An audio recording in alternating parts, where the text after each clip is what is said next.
Aujourd'hui, j'ai envie de te parler d'un point qui est vraiment fondamental si tu veux devenir online business manager et surtout si tu veux créer une relation de travail saine avec ton client.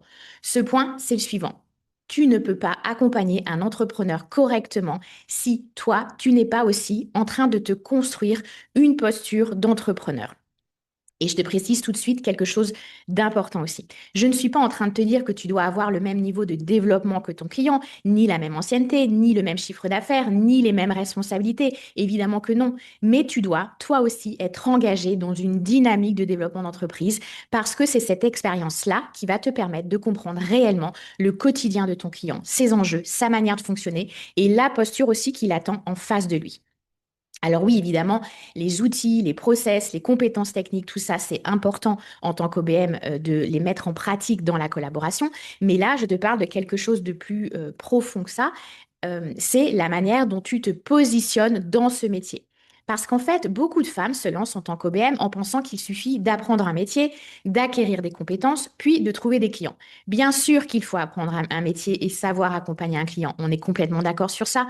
Mais si derrière, tu gardes des réflexes de salarié dans ta manière de penser, de décider, de te vendre, de structurer, tu vas très vite te retrouver dans des relations qui ne sont pas les bonnes. Tu vas passer à côté de ce qui fait la vraie force de ce métier d'OBM. Si on ne se connaît pas encore, moi, c'est Amélie Martineau. Je suis duopreneur depuis 2018. Duopreneur, c'est le terme que j'utilise pour parler du métier d'online business manager ou OBM parce que pour moi, on n'est pas seulement là pour travailler pour un entrepreneur, on est là pour former un vrai duo avec lui. Donc moi, je suis moi-même entrepreneur et avec mon client entrepreneur, on forme un vrai duo. Et depuis 2021, j'ai formé plus de 200 femmes à devenir duopreneurs, online business manager, OBM, peu importe le nom, avec la Duopreneur Academy. Et ce que j'observe très souvent, c'est que la vraie difficulté ne se situe pas seulement dans l'apprentissage du métier, elle se situe aussi dans le fait de devenir entrepreneur soi-même, parce que ça aussi, c'est un chemin à construire. Et c'est un chemin indispensable, comme je vais te l'expliquer dans cet épisode. Le vrai sujet, c'est que tu n'es pas en train de créer une petite activité d'OBM. Quand on se lance, on pense souvent que la priorité, c'est de trouver des clients. C'est pas faux, bien sûr. Mais avant même ça, il y a une chose à intégrer. Tu es en train de créer une entreprise. N'écoute pas les gens qui te disent ça va bien, ta petite activité, ça t'occupe bien. Et ça, faut vraiment le comprendre profondément parce que tant que tu considères ton entreprise en développement comme une petite activité à côté, comme quelque chose de flou, de secondaire, tu vas pas prendre les bonnes décisions. Or, quelle que soit ton ambition, que tu veuilles une activité très simple ou quelque chose de beaucoup plus développé, ça reste une entreprise. Tu dois réfléchir à ton positionnement, à ta cible, à tes offres, à tes tarifs. Tu dois mettre en place un système d'acquisition, un système de conversion, ton organisation, ton planning, tes objectifs. Tu dois décider aussi de la manière dont tu veux travailler et avec qui et comment. Tu dois faire des choix, c'est le commun dans l'entrepreneur. Et tu dois aussi continuer à avancer même quand tout n'est pas 100% clair. Et ça, c'est vraiment la réalité entrepreneuriale. Ce point, il est essentiel parce que c'est précisément ce vécu-là qui va te permettre de mieux comprendre ton client, lui-même entrepreneur, à la tête de sa propre entreprise. Même si vous n'êtes pas au même niveau de développement, vous êtes quand même tous les deux dans une logique de construction d'entreprise. Pourquoi est-ce que cette posture d'entrepreneur est indispensable en fait pour bien connaître ton client? Sache que ton client, il n'a pas seulement besoin d'une personne compétente. Il a besoin d'une partenaire qui comprenne son quotidien. Il a besoin de quelqu'un qui sache ce que ça représente de porter une entreprise, de prendre des décisions, de réfléchir à son offre, d'aller chercher des clients, de faire face chaque jour à l'incertitude et de tenir une vision dans le temps. Encore une fois, tu ne vis pas forcément ça à la même échelle que lui, mais tu en vis une version à ta propre échelle. Et vraiment, cette version-là, c'est ça qui va créer un terrain commun avec ton client. Quand toi aussi, tu es en train de construire ton activité, tu comprends beaucoup mieux ce que signifient certaines problématiques. Tu comprends, par exemple, ce que ça représente d'avoir une vision, de vouloir la concrétiser, de devoir arbitrer entre plusieurs priorités, d'avoir aussi une charge mentale liée au développement d'une entreprise, d'essayer de faire grandir quelque chose avec parfois des ressources limitées, pas personne pour t'aider, du temps limité, parfois beaucoup d'incertitudes, parfois des doutes, parfois des décisions, des choix à faire sans garantie de résultat à 100%. Et vraiment, c'est cette compréhension qui rend ensuite tes échanges plus justes. Parce que ton discours, il va changer, ta manière de poser des questions va changer. Tu n'es plus en train d'observer le monde de l'entrepreneur de l'extérieur. Tu en partages une partie des codes et de la réalité. Et il y a aussi un point très concret que j'aimerais souligner, c'est la crédibilité vraiment que cette posture renvoie. Un client entrepreneur, il est rassuré quand il sent qu'il a en face de lui quelqu'un qui dirige vraiment son entreprise, quelqu'un qui est au clair avec son positionnement, qui sait mener un appel de vente, qui sait annoncer ses tarifs sans avoir peur de parler d'argent, qui sait poser un cadre de collaboration, qui a des conditions générales de vente, qui sait exactement comment elle travaille et qui sait aussi l'expliquer. Bref, tu l'auras compris, la liste des points de réassurance, elle pourrait être encore plus longue. Tout ça, c'est pas du détail, c'est ce qui montre en fait que tu es dans une vraie posture de chef d'entreprise. Et c'est super important parce que ton client, il se dit pas forcément consciemment vraiment ça, mais il va le ressentir. Il le voit dans les échanges. Il voit aussi si tu attends qu'il décide pour toi ou si tu sais déjà comment la collaboration va se dérouler. Il voit aussi si tu tiens une entreprise qui a des bonnes fondations ou si en fait tu sais pas vraiment quoi faire et que tu es en train de recréer une forme d'emploi salarié avec lui en tant que patron. D'accord? Il y a vraiment un effet miroir qui se joue dans la relation avec ton client. Quand tu es clair sur ton activité, ça se ressent tout de suite quand tu sais te présenter, expliquer ta valeur, poser ton cadre, parler de ton offre, annoncer tes conditions, ben, tu renvoies quelque chose de rassurant à ton client. Ça, c'est certain. Mais alors, à l'inverse, si tu es dans l'attente, dans l'hésitation ou dans une forme de dépendance implicite à ton client, eh ben ça se ressent aussi. Parce que c'est la forme de dépendance dans laquelle tu étais peut-être avec ton employeur. Et cet effet miroir, il a un impact direct sur la confiance parce qu'un entrepreneur qui cherche à se faire accompagner a besoin de sentir qu'en face de lui, il y a quelqu'un qui tient sa place, il y a quelqu'un qui n'est pas en train d'attendre d'être rassuré ou dirigé. Il cherche une partenaire mature avec qui la relation pourra être fluide. Et cette fluidité, crois-moi, elle commence vraiment par la façon dont toi, tu tiens et tu développes ta propre entreprise.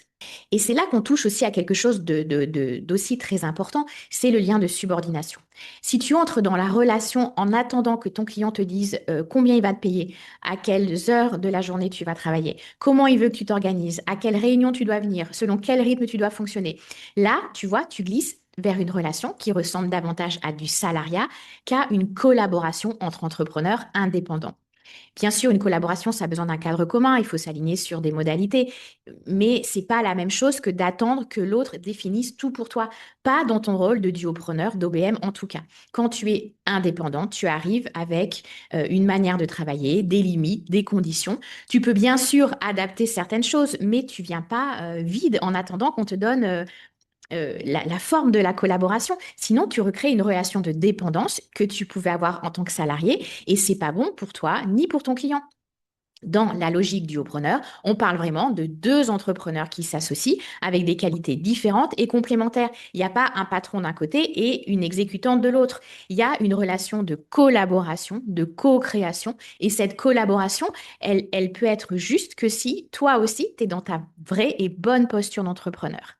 Et adopter une mentalité d'entrepreneur, c'est pas seulement te dire bon, ça va, je suis indépendante, ça y est, je suis indépendante, je l'annonce et c'est comme ça. C'est vraiment développer aussi un vrai mindset de croissance et de responsabilité. Ça veut dire comprendre que tu es responsable du développement de ta propre activité, de ta prospection, de tes ventes, de ton emploi du temps, de tes priorités, des décisions que tu vas prendre.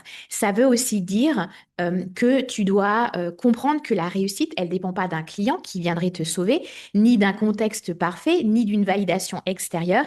Elle dépend de ta capacité à construire, à ajuster aux besoins, à faire évoluer, à persévérer aussi, même dans les moments difficiles, et à tenir une vision pour atteindre tes objectifs.